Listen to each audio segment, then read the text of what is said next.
Tai ne vėjapjovė, tai skarifikatorius. Mes su juo įpjaunam žemę maždaug 1 cm gylyje ir išgrėbiam negyvus senus lapus į žemės paviršių.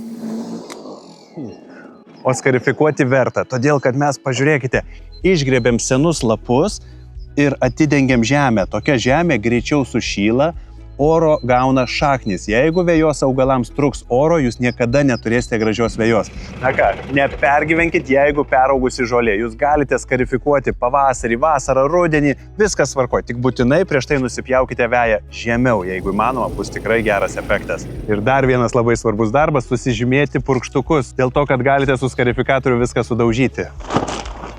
Laikas sugrėbti visą tai, ką skarifikatorius iškėlė į paviršių, sugrėbėm.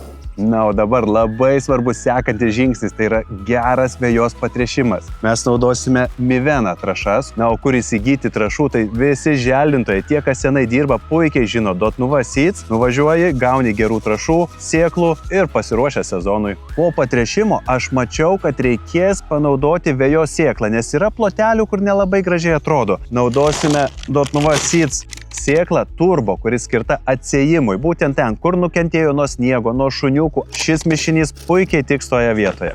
Na ir dabar aš manau, kad jūs visi supratote, kaip svarbu vejai yra kvėpuoti, oras šaknims, būt gerai patręštai, laiku pjauti ir tada net nebus piktžolių. O trąšas galite įsigyti e.nuvaseeds.lt.